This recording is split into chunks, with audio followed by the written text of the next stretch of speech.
So in today's class we are going to study about everyday maths और पहले तो हम ये चीज़ें सीखेंगे कि everyday maths के अंदर हमारे पास क्या क्या चीज़ें आती हैं और किन किन चीज़ों के बारे में हम यहाँ पे डिस्कशन स्टार्ट करेंगे.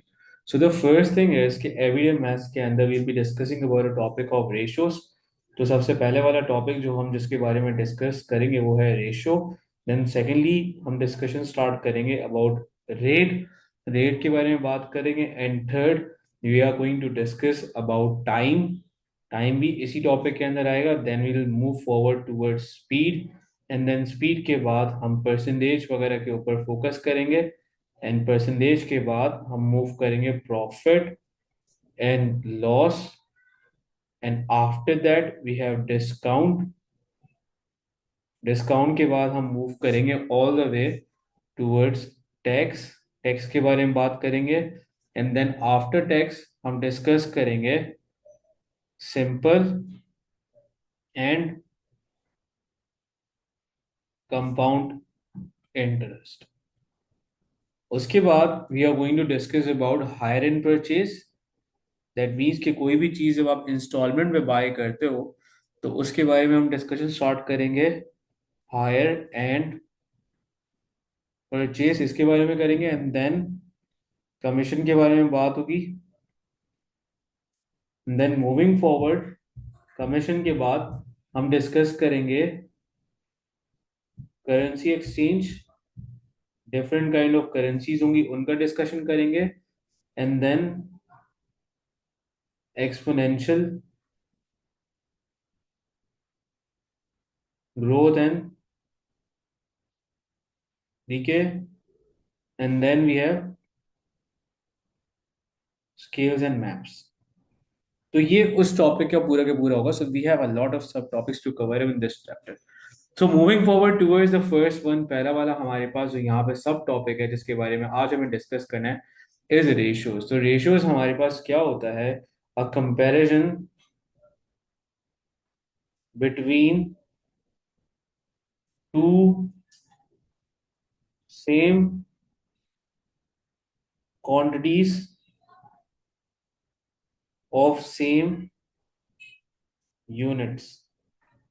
हम दो क्वांटिटीज को जब एक दूसरे के साथ कंपेयर करेंगे so that means we are talking about ratios right now. दो सेम क्वांटिटीज हो उनका यूनिट भी एग्जैक्टली सेम हो so that then that we are talking about ratios. अब हम रेशियोज की बात करेंगे. अब देखो रेशियोज के अंदर हमारे पास यहाँ पे क्या होगा. So the first thing which is already given to me is the ratio of 42 kilometres और 2000 मीटर्स. आपके पास यहाँ पे एंटायरली पहले से गिवन है.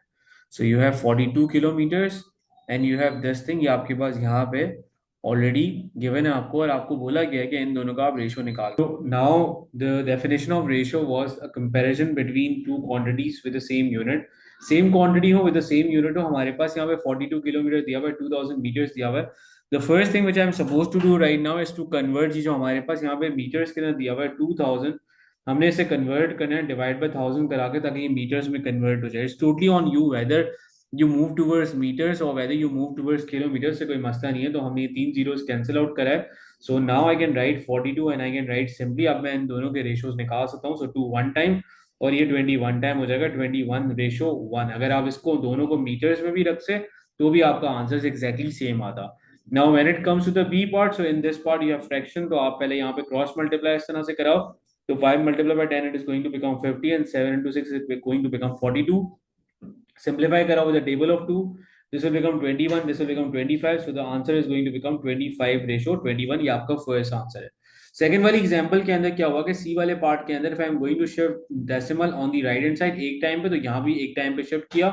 So now it is going to become 36:45 and both numbers are coming in the table of 9. 9 के table में 36 4 टाइम आता है. 9 के टेबल में 45 5 टाइम आता है. तो answer is going to become 4:5. When it comes towards the D part, so D वाले पार्ट के अंदर हमारे पास तीन नंबर्स हैं. 32, we have 40 and then we have 24. जो तीनों रेशियोज का जब हमें वो निकालना है, इनको एक उसमें कन्वर्ट करना है, तो ये हमारे पास आई कैन सी के both all of these three numbers are coming the table of 2. तो इसे आपने 2 से सिंप्लीफाई करा है, ऐसे भी 2 से आपने सिंप्लीफाई करा है, ऐसे भी 2 से सिंप्लीफाई करा है, फर्दर भी आपने कराया. So that is going to become 8, 10 and 6 and further 8, 10 and 6 must be simplified क्योंकि सिंप्लीफाइड फॉर्म में होता है और रेशो कभी भी डेसिमल में नहीं होता। तो ये आपने यहाँ पे लिखा 3, this is going to become 5 and this is going to become 4, so this is going to 4:5:3। ये आपने इन तीन क्वांटिटीज का रेशो निकाल लिया। और मेक श्योर करना है कि तीनों क्वांटिटीज सेम नंबर के साथ डिवाइड हो रही हो।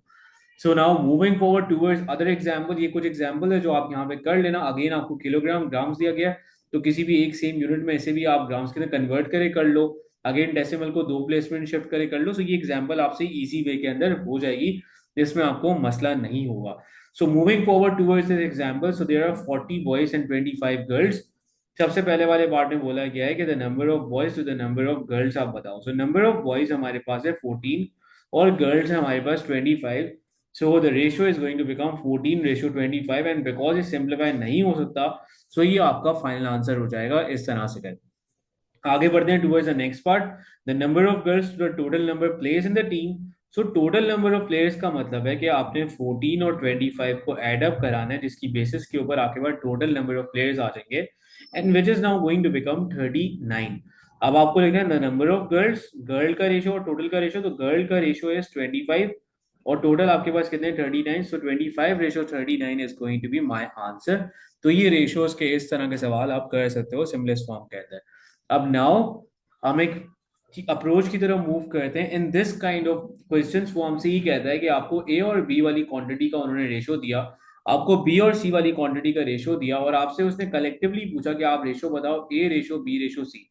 देखो इन दोनों क्वांटिटीज के अंदर हमने देखा कि ये दोनों तीनों कलेक्टिव नहीं है, दो दो के पेयर के फॉर्म में दी हुई है, but there is one thing which is common, which is B. B इन दोनों में हमारे पास कॉमन है। So first I am going to write A ratio B which is 4:5, then I be writing B ratio C. हमने B ratio यहाँ पे सी लिखा।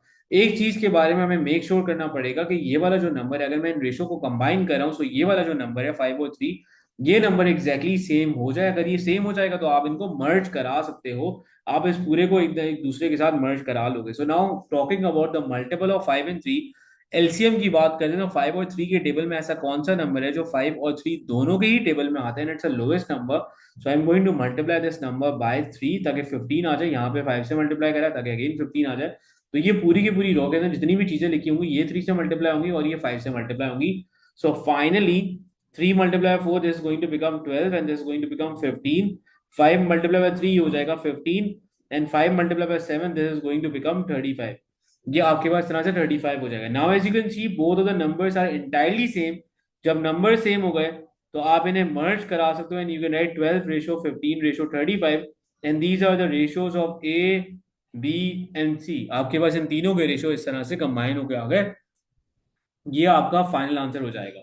अब आगे मूव करते हैं टूवर्ड्स दिस थिंग कि ए रेशो सी आपको निकालने के लिए बोलते हैं। A ratio C is very easy, आपको ए पता है, आपको सी पता है, तो ए रेशो सी आप आराम से निकाल दोगे। यहाँ पे आपने 12 लिखा, यहाँ पे आपने 35 लिखा, so this is going to be your answer for A ratio C. आपके पास ए रेशो सी इस तरह से निकल आएगा।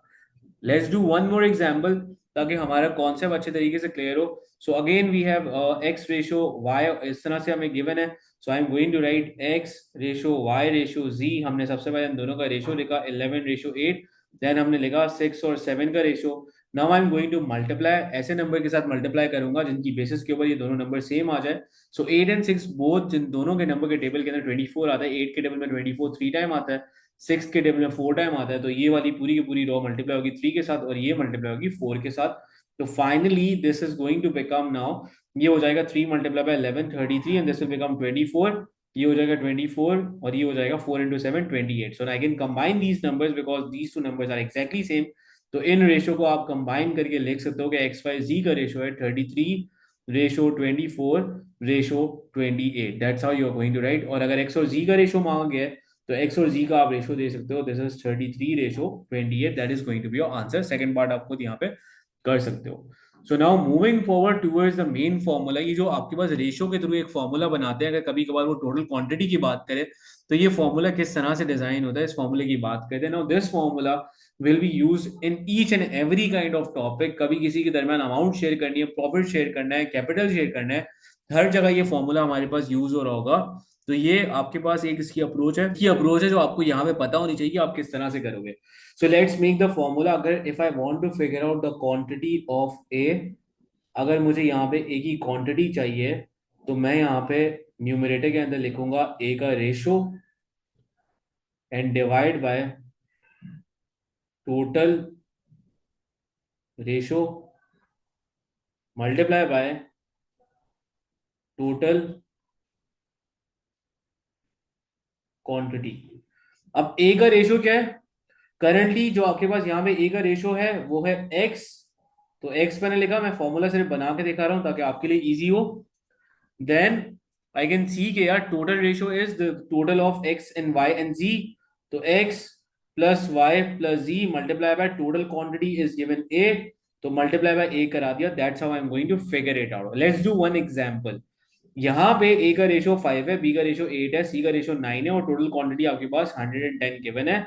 If I want to calculate the quantity of A, तो ए की क्वांटिटी आपके पास किस तरह से आएगी कि मैंने ए का रेशियो लिखा विच इज 5 एंड डिवाइड करा दिया bye the total ratio which is 5 plus 8 plus 9 and multiply by the total quantity जो आपके पास गिवन थी। एग्जांपल दे रहा हूँ, ये तीन टाइप्स ऑफ कॉफी थी, ए बी एंड सी, तीनों कॉफी को कंबाइन किया गया तो इनका टोटल मास है वो 110 बन रहा है। सो 110 यहाँ लिखा। Then I can write 5 and the total ratio इन दोनों का टोटल आ रहा है, तीनों का टोटल आ रहा है 22 multiply by 110। After simplification 22 one time, this will become 5 time, तो 5 into 5 that is going to become, ये आपके पास कितना हो जाएगा? अब ये आपके पास हो जाएगा ओवरऑल, ये अगर आपने पूरा वो कर दिया, so this is going to become 25 grams, right? ये आ जाएगी आपके पास ए की quantity. In the same way, if I want to calculate the quantity of B, so the formula is going to become, B का formula क्या बनेगा? B का ratio divide by total ratio and multiply by total quantity. So let's write the ratio of B, 8 divided by total ratio 22 multiply by 110, 22 one time, ये one time आ रहा है और ये आ रहा है 5 times, so 8 into 5 is going to become 40। C के लिए क्या कर सकते हो कि ए वाली क्वांटिटी पता है, बी वाली क्वांटिटी पता है, टोटल में से माइनस करा दो, अदरवाइज डायरेक्टली निकालना चाहते हो। सो डायरेक्टली के लिए मैं आपको बताता हूँ कि आपने सी का रेशियो लिखा divide by total ratio and multiply by the total quantity, तो ये पूरा हो जाएगा। This is going to become 5 and 9 into 5 is going to become 45। ये आपके पास यहाँ पे 45 आ जाएगा। So that's how you are going to do it. Now there is one more example, अगर आप ये करना चाहो तो you'll do the same working. अगर आपको यहाँ पे बोला है कि एज की आप चीजें निकालो, so the ratio of age which is 16 right now, ये आपके पास एज का है, ये ए का है, ये पी का है। तो ये आपने रेशियो लिखा divide by total ratio 12 plus 16 plus 17 and multiply by the total quantity. तो रेशियो के लिए सिंपल सा फॉर्मूला जो आपको यूज करना है वो आपके पास फॉर्मूला बन जाएगा ये वाला कि ए की क्वांटिटी, अब सर आपने जब जिसकी क्वांटिटी की आप बात कर रहे हो उसका ratio divide by total ratio multiply by total quantity. ये अप्रोच मैं इवन वेक्टर्स में भी यूज कराऊंगा, एवरीडे के और अदर टॉपिक्स में यूज कराऊंगा, और दो तीन और ऐसे टॉपिक्स हैं जिसके अंदर हम ये चीजों को यूज कर रहे होंगे बहुत अच्छे वे के अंदर। सो now moving forward towards this kind of example. अब देखो ये वाली जो एग्जांपल्स हैं ये हमारे पास है डिफरेंस की। कभी कभार वो हमसे पूछते हैं दो क्वांटिटीज के दरमियान की आप उसके डिफरेंस की बात करो कि इन दोनों क्वांटिटीज का हमारे पास डिफरेंस कितना आ रहा है, आप उसकी बात करते हैं। So whenever they are talking about कि यहाँ पे वो डिफरेंस के वर्डिंग की बात कर रहे होते हैं, तो डिफरेंस के बारे में हमारे पास क्या होता है ये भी जरा देख लेते हैं। सो डिफरेंस के अंदर हमारे पास सिंपल सा काम हमें ये करना पड़ेगा, एक फॉर्मूला डिजाइन करते हैं entirely for difference by using the same exact formula. जो एग्जैक्ट सेम फॉर्मूला हमने पढ़ा है उसी की बेसिस के ऊपर डिफरेंस का नया फॉर्मूला बनाते हैं। तो अगर मुझे डिफरेंस की क्वांटिटी निकालनी है, तो डिफरेंस की क्वांटिटी के लिए मैं यहां पे लिखूंगा डिफरेंस का ratio divide by total ratio multiply by total quantity. Difference का रेशियो, अब देखो इस वाले पार्ट में करंटली हम रीड करते हैं the ratio of the number of fiction books and the number of non-fiction books in a library is given the ratio of 5:2. If there are 141 fiction and non-fiction books all together, total आपको पता है कि total आपके पास कितना है 1421। कह रहा है how many more fiction and then non-fiction books are there in the library। कह रहा है दोनों के दरमियान का डिफरेंस कितना है फिक्शन एंड नॉन फिक्शन। या तो ये है कि आप पहले फिक्शन कैलकुलेट करो या नॉन फिक्शन कैलकुलेट करो, फिर दोनों को एक दूसरे के साथ माइनस कराओ, या इसका एक शॉर्टकट अप्रोच है कि डायरेक्टली आप निकालो by using the formula. So the ratio of difference, difference के रेशियो आपको इस तरह से निकलता है कि आपने अगर डिफरेंस का रेशो निकालना है तो वो निकालने के लिए आपको इन दोनों के रेशो के दरमियान का डिफरेंस निकालना पड़ेगा, विच इज 3। सो यहाँ पे हमने लिखा 3। And when it comes to the ratio of total का रेशो, तो टोटल हमारे पास कितना है, 5 + 2, that is going to become 7। ये कितना हो जाएगा, 7 हो जाएगा। तो हमने यहाँ पे क्या लिख दिया, हमने यहाँ पे लिख दिया 7 and multiply by total quantity. और total quantity is already given, दोनों बुक्स मिला के वो आपसे कह रहा है कि ये अमाउंट कितनी होती है, ये होती है 1421। तो 1421 हमने यहाँ पे लिखा और ये आपके पास टोटल क्वांटिटी आ गई। अब आप इसको सिंप्लीफाई कराओ 7 के टेबल के, या पेपर 2 का ही सवाल होगा, so you can easily take out the answer और आपके पास यहाँ पे आंसर निकल आएगा कि आपके पास जो दोनों बुक्स के दरमियान का डिफरेंस है, दैट डिफरेंस इज 609। या आपके पास 609 बुक्स का डिफरेंस है। So moving forward towards the next example, next वाली एग्जांपल के अंदर भी यही एग्जैक्ट काम होगा। I be using the same formula. तो मैंने यहाँ पे लिखा फॉर्मूला, डिफरेंस की quantity is equals to difference का ratio divide by total ratio and multiply by total quantity. ये मैंने यहाँ पे चीजें लिखी। Now, what are the amounts which are already given? The ratio of the number of female participants, the number of male participants at a party, 4:9. If there are 30 more male participants than the female participants, calculate the total number. Total number कौन सा मांग calculate, total number of people who attended the party. सही है, total number of all together आपको total quantity मांगी गई है। आप क्या क्या चीजें गिवन है मैं जरा पुट कराता हूँ। देखो डिफरेंस का रेशो करंटली जो उन्होंने आपको डिफरेंस का रेशो दिया है वो आपके पास है 9 - 4, that is going to become 5। तो आपने यहाँ पे लिख दिया 5 and divide by total ratio. Whenever you are talking about a total ratio, तो टोटल रेशो आपके पास होगा 9 + 4 and that is going to become 13। ये आपके पास हो जाएगा 13 multiply by total quantity which you don't know, तो मैं यहाँ पे x लिख देता हूँ। But you know one thing कि इन दोनों के दरमियान, मेल और फीमेल पार्टिसिपेंट्स के दरमियान का जो डिफरेंस है वो आपको ऑलरेडी गिवन है and that amount is 30। So currently यहाँ पे डिफरेंस की क्वांटिटी आपको गिवन है, वो आपके पास कितनी हो जाएगी, 30 हो जाएगी। And you can easily calculate it by shifting each number on the other side. और ये दोनों को शिफ्ट कराने के बाद आपने 30 को शिफ्ट कराया 13 यहाँ पे, and this is going to become 5x। And then इसको कंप्लीटली सॉल्व कराओगे तो आपके पास आ जाएगा कि टोटल आपके पास जो मेल और फीमेल पार्टिसिपेंट्स है वो आपके पास है 78। So that's how you are going to use the difference. और डिफरेंस को इस तरह से अगर यूज करते हुए ये वाली चीजें सारी की सारी कर सकते हैं और आपके पास ये प्रॉपर सॉल्व हो सकता है। तो this was all about ratios in everyday maths.